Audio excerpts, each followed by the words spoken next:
everyone. Happy to be starting CGSI this year. I have been here for a few years. I was here as a trainee, and I have been a faculty since 2019, barring those 2 years of COVID where nothing happened. So I'm from Munich. I'm a PI there.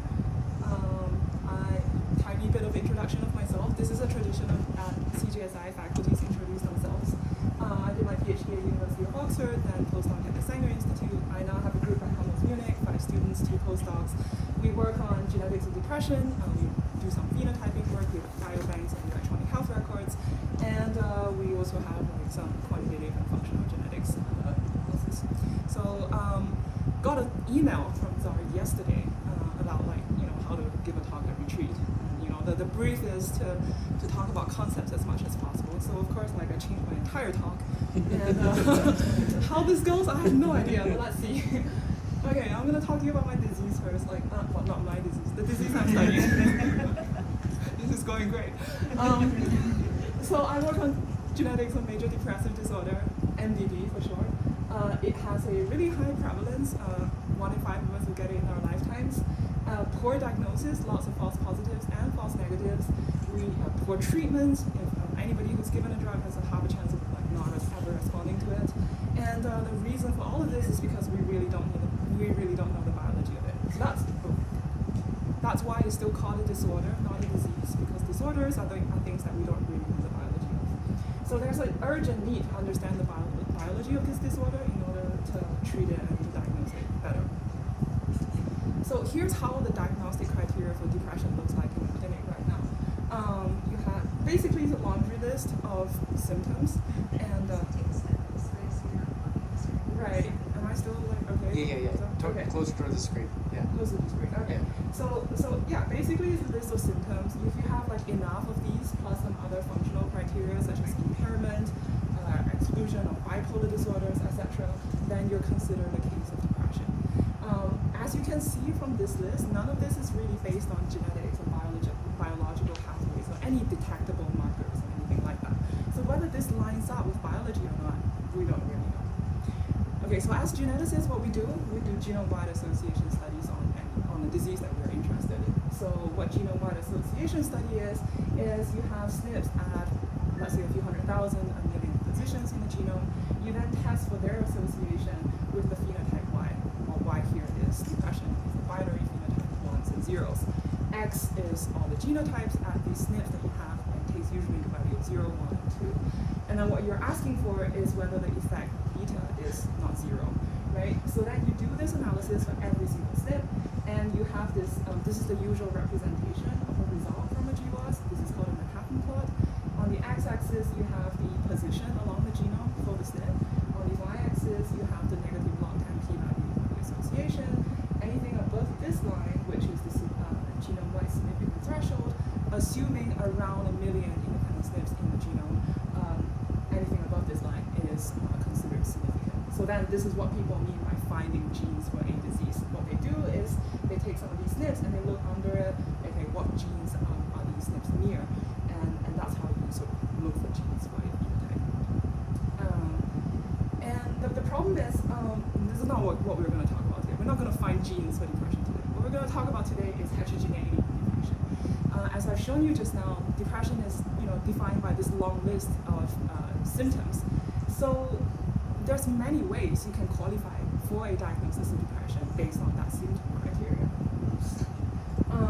And the result of that is that any 2 people with the same diagnostics of depression could have entirely different symptoms. So let's say these are the symptoms, these are people, and all of them have depression, and they could share anywhere from 1 to all of their symptoms. Yeah, it's extremely heterogeneous. They're also extremely heterogeneous in terms of their onset, when it happens, and also whether the disease recurs or not. So this is a really well-known problem, right, in genetics. In the study of depression. So what do geneticists do when they're trying to, figure out the biology behind disease heterogeneity in depression? So they use genetics tools, measures of genetic architecture, to see whether subtypes are different from each other or not. So here I just want to start this list of what are subtypes. We'll fill this list as I go along in this talk.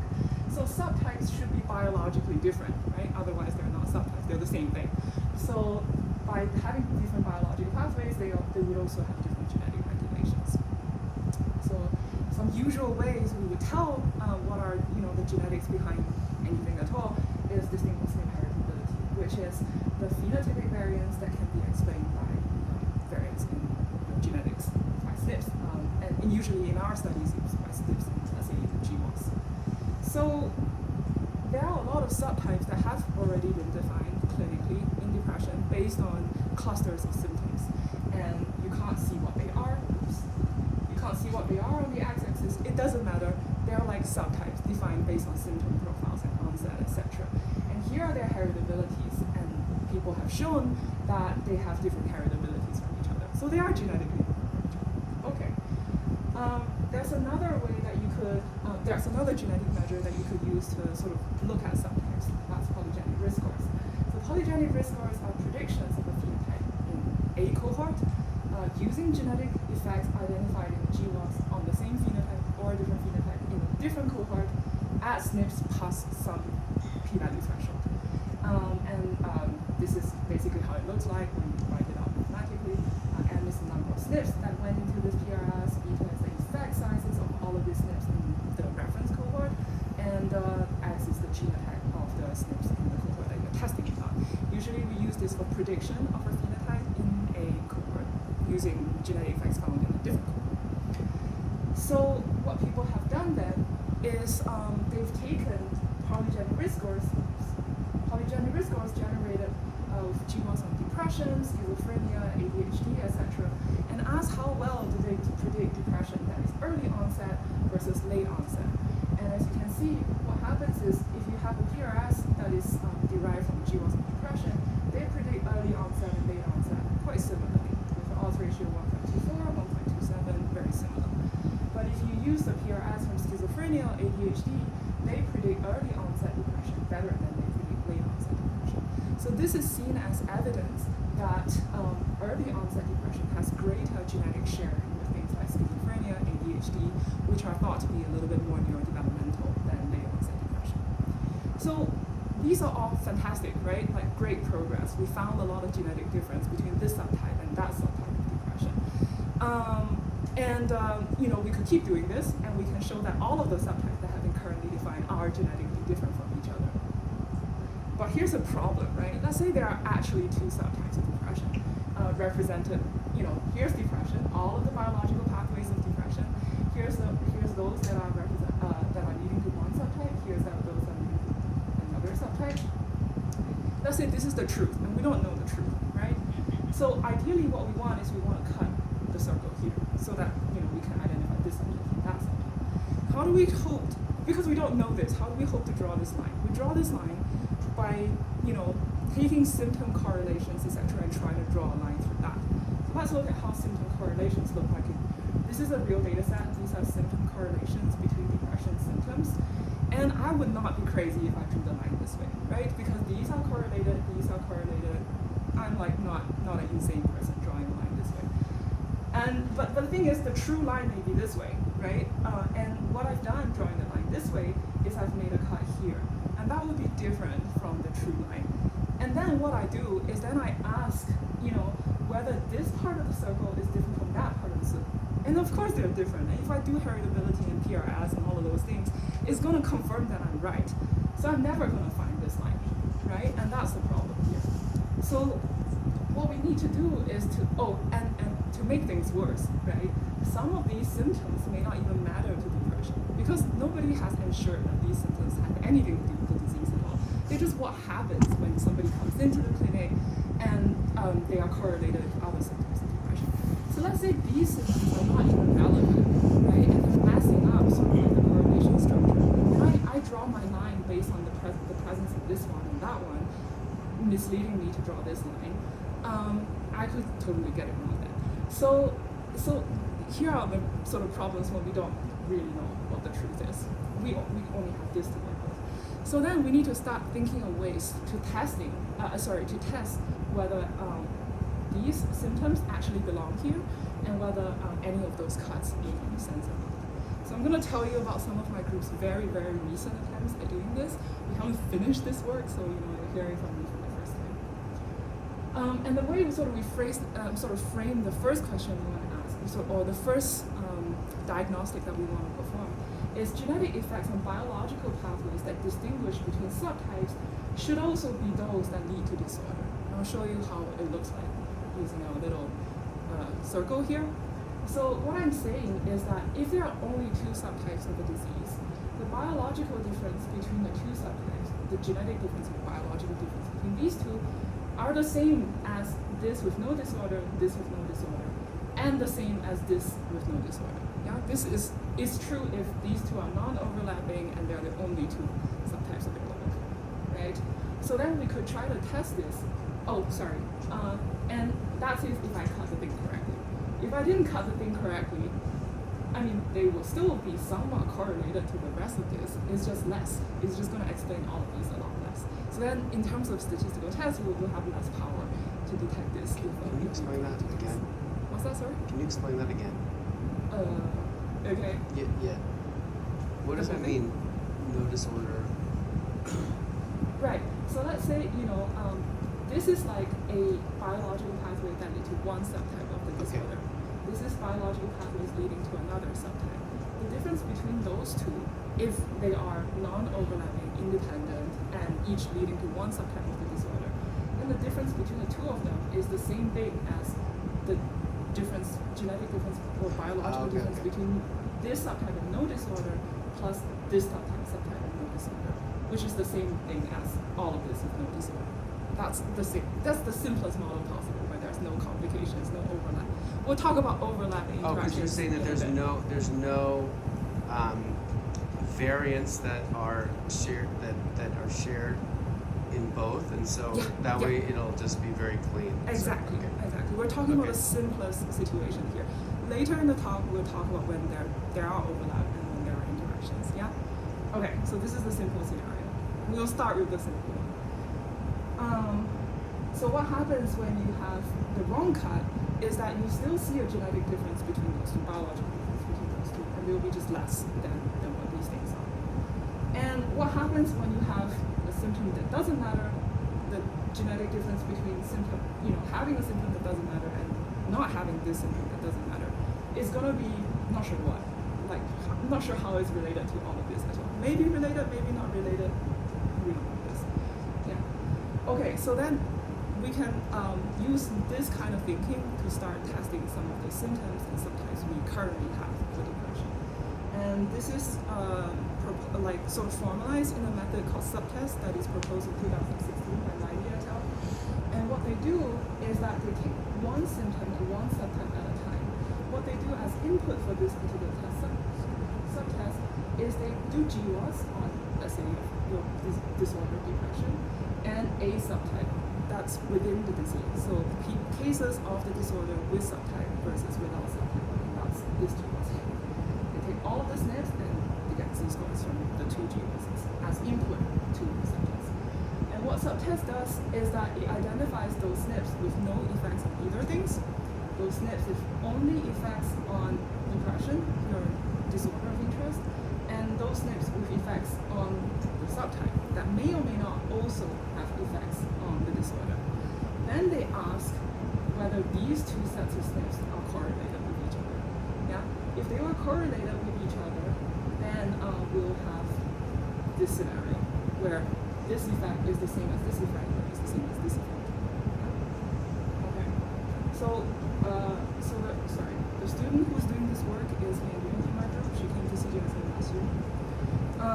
So what she did is she identified symptoms within 16,000 depression cases in this cohort that we're using called UK Biobank. And here's all the symptoms laid out on the x-axis, the number of individuals on the y-axis. Those that have the symptoms are colored, those that don't have the symptoms are in gray. And so you have different sample sizes per symptom. So what she did was she did a GWAS on each of these symptoms within cases of depression. And all of these people have depression. And then she fit subtest model between those z-scores she gets from GWAS on symptoms and GWAS on depression. And and she identified 3 symptoms. I just showed a p-value here for this test.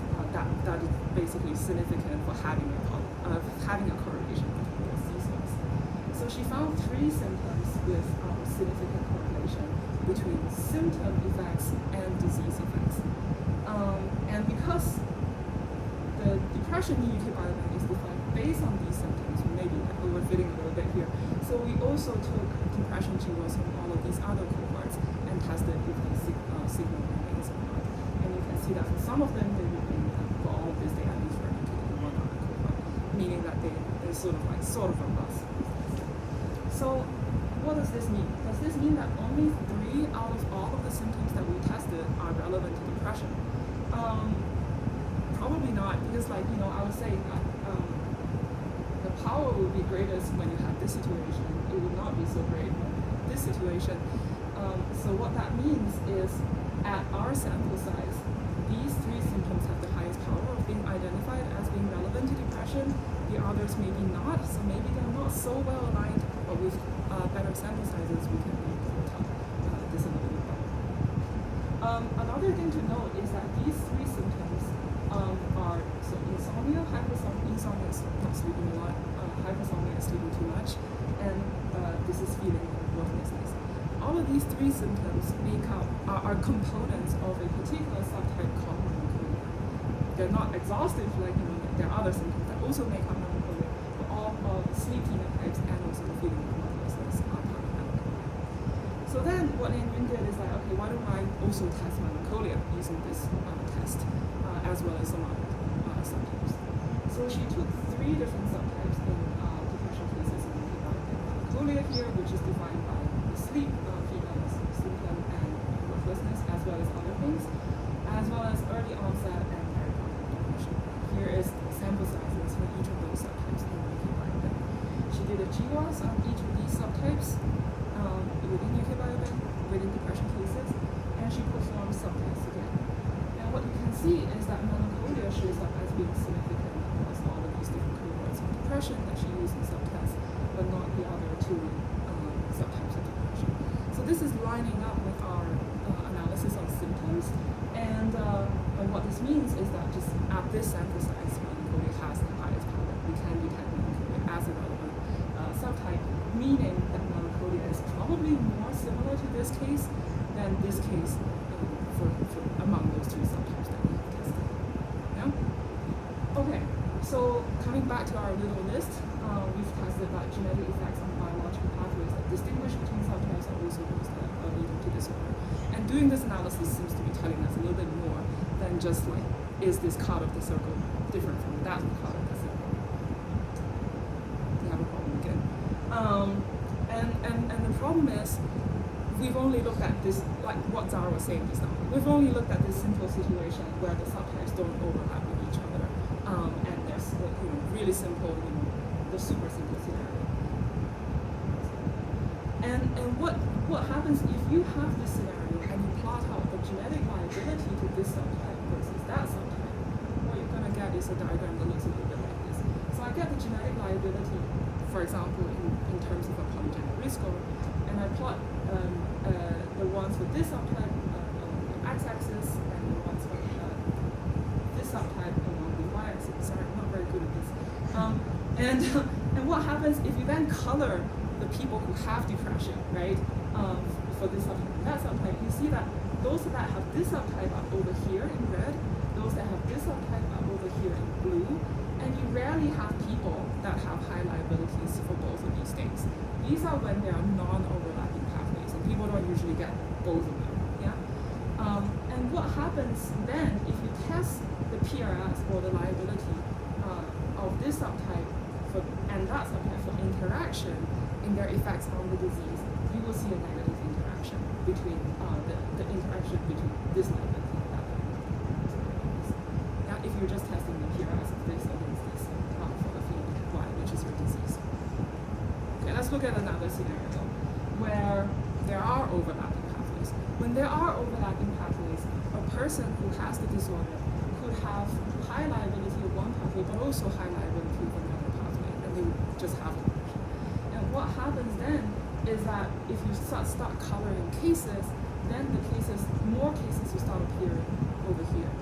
In an extreme scenario where the two subtypes are totally overlapping, meaning there's no subtypes at all, then all of the cases will just be here. Like this, the line will come down to here, like where you have high liability of pathway 1 equals to high liability of pathway 2, and all the cases will go. So in this case, if you then tested the polygenic risk score of this pathway versus that pathway for their interaction on the disease, interaction will be 0, right? You can tell whether this is.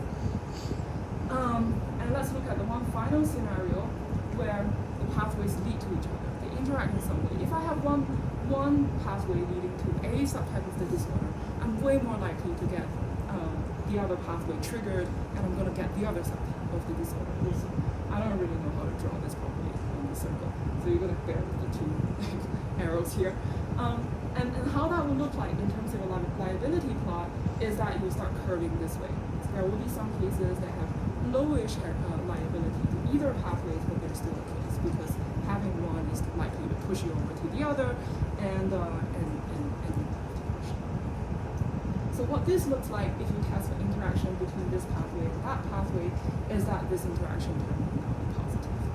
So then we can test this for all of the symptoms of depression, etc., or depression itself, to figure out, what is the sort of architecture of pathways that are leading to depression here.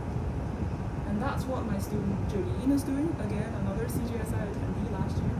And she's doing this with this framework called the whole testing of this pathway liability versus that pathway liability is called coordinated epistasis. That's published last year in PNAS. Problem again, we don't know what this line is, so you cannot get liability of this pathway versus that pathway, right? So where do you even start, to do this kind of analysis? The good thing is, good and bad thing about depression is that it's super polygenic.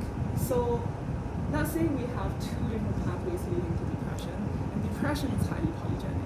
We would also expect each of those, pathways leading to depression to be also polygenic. Let's just assume that each pathway is very polygenic also. So then that means that if I take a random cut of the genome, I'm going to hit some genetic effects that are leading to pathway 1, and I'm going to hit some genetic effects that are leading to pathway 2. And then I can just basically take a random cut of the genome, call this part of the cut pathway 1, that part of the cut pathway 2, and then do the interaction test between them. Equally, the same idea, each chromosome could be capturing some of pathway 1 and some of pathway 2. That's just the chromosome version of what I'm talking about here. So what you can do is you can take chromosomes as partitions, make polygenic risk scores for each chromosome, and ask if there are interactions between polygenic risk scores from each chromosome to the disease. So that's exactly the two tests that we've done on depression in UK Biotech. First one is we take random partitions of the genome. We call this the even odd test because our first random cut is all of the even chromosomes in one partition and all of the odd chromosomes in the other partition. And we're asking whether the even PRS interact with the odd PRS in leading to depression. We also took 99 other random splits. When we split the genome, we always keep chromosomes intact so as to avoid LD issues within the chromosome. The second test we did is just chromosome as partitions. We take every chromosome pair, so there are 231 chromosome pairs, and we just test each pair of those chromosomes for interaction with depression. So what you get when you do these two tests, the even odd test and the chromosome test, is, both tests will have the highest power when the partition, whatever it is, whether a chromosome or a cut of the genome, overlaps very well with the pathways, right? When it like totally doesn't overlap any real pathway, you will have no power at all, right? Okay, so one word about PRSs in the cohort, because we're testing within cohort, we have to do temporal cross-validation in order to get those PRSs. So what you get in terms of the interaction gamma distribution, gamma the effect size of interaction, when you do the even odd test and chromosome test, is some of them will be positive, some of them will be negative, some of them will just be 0, right? And there are two questions that we can ask once we get such distributions. The first thing is what affects the shape of this distribution? Why we've done this for a lot of different phenotypes. Some of them are really wide, some of them are really narrow. What affects this? And the thought about sort of thinking about how to come up with a reason what affects the shape of the distribution. We thought it could have something to do with polygenicity of the phenotype. So the more polygenic your phenotype, the more it doesn't matter where you cut. You get something correct with each cut, right? So, yeah. Is there a nature and non-distribution here? Say that there's anything going on with this distribution? I don't have that in my presentation. Yeah. But you can say that there is something going on. Yes. It's not just some randomness of the Yeah. There are some that are significant and false, and we test that in other ways later. I don't have all of it in this presentation. Okay, so what affects the shape of this distribution? So we did some simulations with simulated phenotypes that has interactions between two pathways that have different polygenicity. So 30 SNPs affecting it, 100 SNPs affecting it, 300 SNPs affecting it, etc.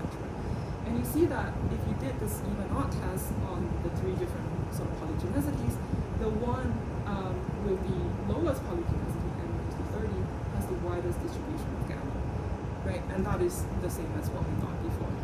Because each cut matters a little bit more when you have lower polygenicity, your gamma distribution is wider. So then what we can do is we can apply this test to depression and depression symptoms, all the things that are labeled A's as depression symptoms, all the things that are in words are depression subtypes. And we can look at the standard deviation of the gamma interaction values that you get from 100 even odd tests. Depression is here, here's the line for depression.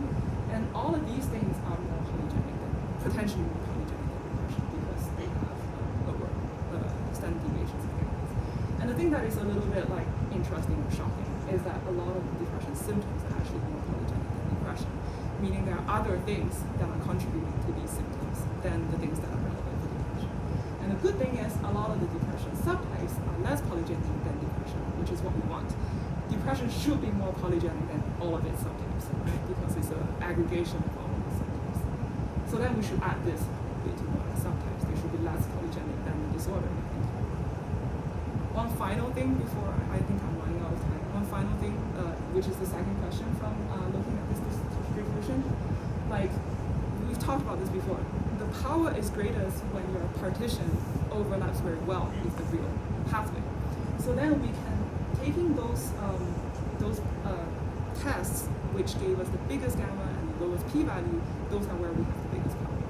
So then at those interactions, can we use those to find loci that are driving these pathways? So I just want to show you an example. This is the 231 chromosome pair test for a depression symptom called anhedonia, which is the inability to feel happiness. So here are the chromosomes for PRS and chromosomes on the x-axis, chromosomes on the y-axis, and we have 231 cases here. The colors are the gamma estimates, and those that are indicated with asterisk are those that are significant interactions at 10% FER. So let's just look at one of them, right? For this one, what we can do is we can ask whether any SNPs in the participating chromosomes of this PRS test contributing to this interaction or not. And we can do this both ways. To note, we have to include some covariates in this analysis, and the covariates also include the PRSs, so as to not include main effects of those PRSs in this analysis. And what we can see is that for this test, the chromosome 2 PRS here interacts at genome-wide significant with this locus on chromosome 14, this gene NXN. Now I don't know what this means. I don't have a good explanation for this anymore. Not sure. We'll keep exploring. I don't know where we are. But if you hear me talk next year, maybe I'll tell you what this means. But this is the kind of thing that we're doing in the group, and hopefully if we keep exploring, we'll find more things and we'll be able to make the right cuts of circles as we go on. So in summary, genetic differences alone can't help us identify subtypes, especially if we're testing non-subtypes that we identify in a minute. Subtests identify symptoms and subtests of pathway ethologically integral to the disorder. Coordinated epistasis can allow us to identify subtypes that are less polygenic in terms of pathways than the disease, and also allow us to find loci, but we still don't know what the loci mean. And clearly there's a lot more to do. So I'll end here. Thank my group, the students who did the work, Liley and Jolie, my collaborators, funding, my institute, and hiring. Hiring postdocs. If you like the kind of work that we're doing, we have a new grant that allows us to work with large EHRs in the US, as well as other really cool data sets from Denmark and the Psychiatric Genomics Consortium. Location flexible, Munich, Los Angeles, Chicago, Copenhagen, all super cool locations. If you're interested, please come and talk to us. Thank you.